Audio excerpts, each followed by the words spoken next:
Hey, welcome back guys. My name is Molton and today we're going to check out a great Morra game played between two extremely talented young players from the 2016 World Juniors. This game covers a very interesting line which I didn't get to mention in my main video in the Morra, which if you haven't already seen I will link in the description below. And as always, if you enjoyed the content guys, please hit that subscribe button and click on that notification bell so you get notifications every time I upload a new video. Alright, let's get started.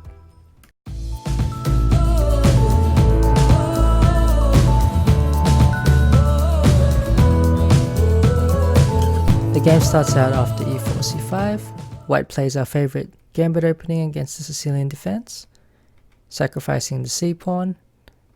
Black chooses to play the system with e6 and a6 and knight g7, which we briefly looked at in the main video on the Morra, and I recommended the move bishop to g5 here, after which we analysed f6 as our main response.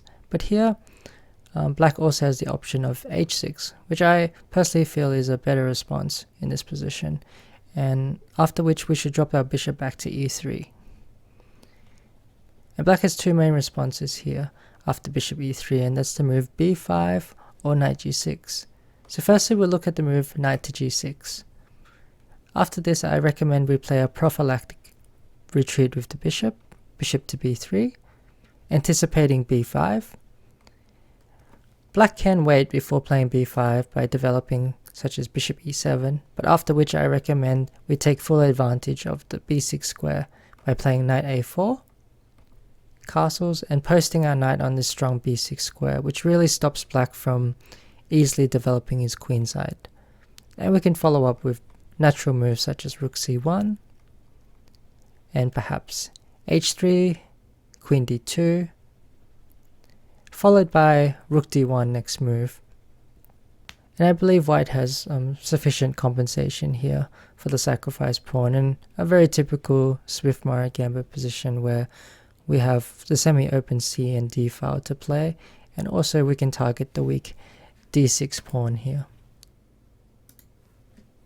If instead on move 10 black plays the move b5, then we have a very interesting response, which if you've seen my previous video on the Morra, you would know this idea already, and that's the move knight to d5. A very strong move, since in a lot of positions black will not be able to take this knight, since we can recapture, and after a move such as knight e5 we can simply take and play the move d6 with a very strong attack for white. Our threat here is simply to play pawn to f4 and perhaps organize a check along the e file, such as rook e1. For example, after queen f6 here, looking to win the d6 pawn, then white can simply play a move such as bishop d4 with already a winning position, since the threats of bishop takes e5, f4 and rook e1 are all too much for black to stop. Therefore after knight d5 black should follow up with the move rook to b8, but here white can simply continue developing his pieces with rook c1, and the main problem here for black is that he can't really take the knight because of what we just analysed, and he can't really develop his bishop since the only square is bishop to e7, but this would simply run into knight takes e7, and then white will simply post the bishop on the c5 square with a very good position for white. Here instead on move 9 black chose to play the move b5, bishop b3. In the game black played bishop b7, but I believe that the move knight a5 is also very interesting, relatively untested here, and white has two moves from what I can see, and that's the move bishop c5, which tries to take advantage of the fact that if black moves the knight e7 we'll take the bishop on f8, preventing black from castling. However, after this I couldn't see any clear way for white to get any advantage, and after bishop b7 it looks like white has a very good move here, and that's the move a4 to try and open up black's queen side. However, black has a very good defensive move knight to d5, relying on tactics to simplify the position.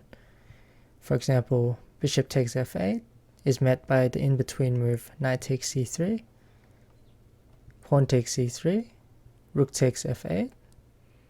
And here, for example, we can capture on b5, but the resulting position is relatively unclear. I'm not sure if white necessarily has any advantage in this position, since it's so simplified.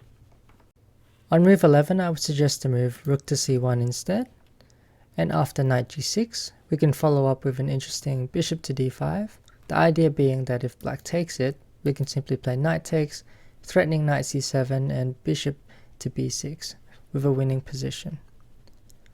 However, of course, black should not take this bishop, and instead he can block the diagonal with bishop to b7, after which we can take it, and then follow up with bishop to d4, stopping black's final piece from developing by attacking the g7 pawn.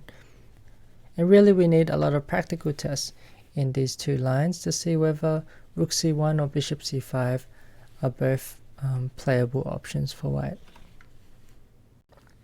Here Alekseenko played the move bishop b7, and white plays a very useful waiting move, rook to e1, with the idea that knight g6 is well met once again by knight to d5. Instead, black played the move knight to a5, hitting the bishop on b3, and white followed up with a very strong move in this position, and that's the move knight to e5, creating some immediate counterplay against the black king.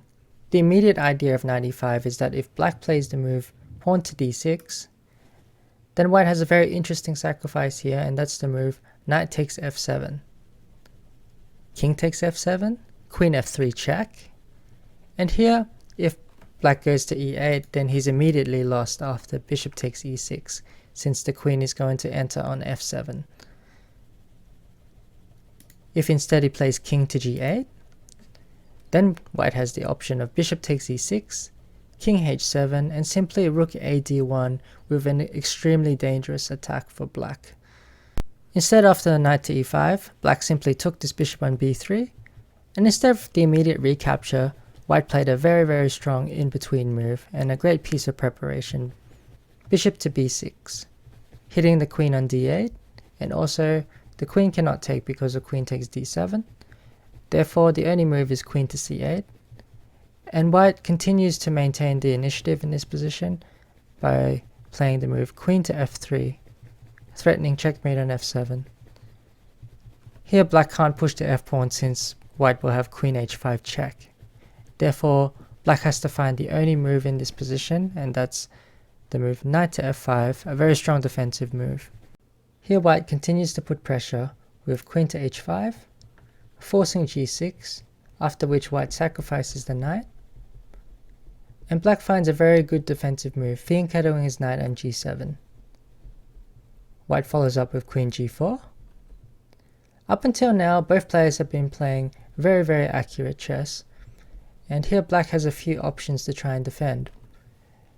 One is the option such as h5, but after this, white will simply follow up with queen g5, and if black takes on a1, then we simply take on h8, with a very unclear position for both sides, but one where white, I believe, has very good chances. The other option is knight takes a1 immediately, after which we can take on h8, and black plays d6, queen f3 attacking f7, queen d7, rook takes knight. And here the engine seems to give black a slightly better position, mainly for the reason that the knight is stuck on h8 and unable to come into the game. Here instead black simply took the knight, and after queen takes, king e7, pawn to e5, we reach a very unclear position where the weight of every move can seriously change the evaluation of the position. And there are chances for both sides here. Black played a very good move here, and that's the move knight to h5, protecting against queen f6 check, and also the idea being that if white takes it, then black will enter with the move rook to g8, getting a serious counter attack, since the black queen, after g3, will enter the game via c6, with serious checkmating threats along the diagonal. Therefore, after knight h5, white simply took the knight on b3, Black played the move queen to c6. White played bishop to a5. And we reach a position where white's a whole piece down, but it's very difficult for black to find a good move. Therefore, it's understandable that black decided to give back some material and the piece in order to simplify the position a little bit. After queen takes g2, queen takes, bishop takes, king e8, black gives up all the material but reaches a simplified endgame. White continued with rook e4 to stop knight f4, bishop e7. Here white played the move bishop b6, and the position remains relatively balanced. However, black made a slight inaccuracy here with the move pawn to b4, allowing a good move from white, knight to b5. And now white's pieces started to become very active, and white starts picking up the pawns on the queen side, and from here the advantage starts to slide in white's direction. The game continued king f7, and after knight c7, bishop e3, white managed to take the pawn on a6. Black activates the rook on the 7th rank, but here white has a lot of pawns he can target, especially the d pawn, which is quite weak. So he plays rook d4, bishop g5, he takes the pawn with check, king g6, and takes the b pawn as well, knight d3, rook takes b3, knight c5. White's simplifying the position a lot here, but he's picking up all the pawns and will end up in the endgame where he's most likely going to be a pawn up.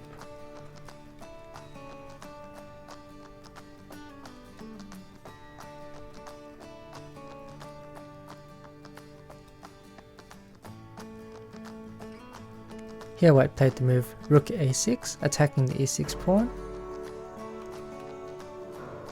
And here it's simply a position which is very difficult for black to play, since the black king is very weakened, and with the knight and 2 rooks, white has constant threats on the king side to have to deal with. Knight d3, rook f8 check, and white played the move knight f4, finally winning some material, since the move king h7 is met by rook doubling on the 7th rank, and rook g7 is met by knight h5, winning a piece on g7. Therefore black gave up the exchange. However, with the extra pawn and the active minor pieces, it's not possible for black to defend this position, and he resigned after the move rook to d4. A very interesting and well played game from both sides. I hope this gives you a good idea of how to play against 8h6, and I hope to see more practical tests being played in the future. Thanks so much for watching, and I'll catch you guys on the next video.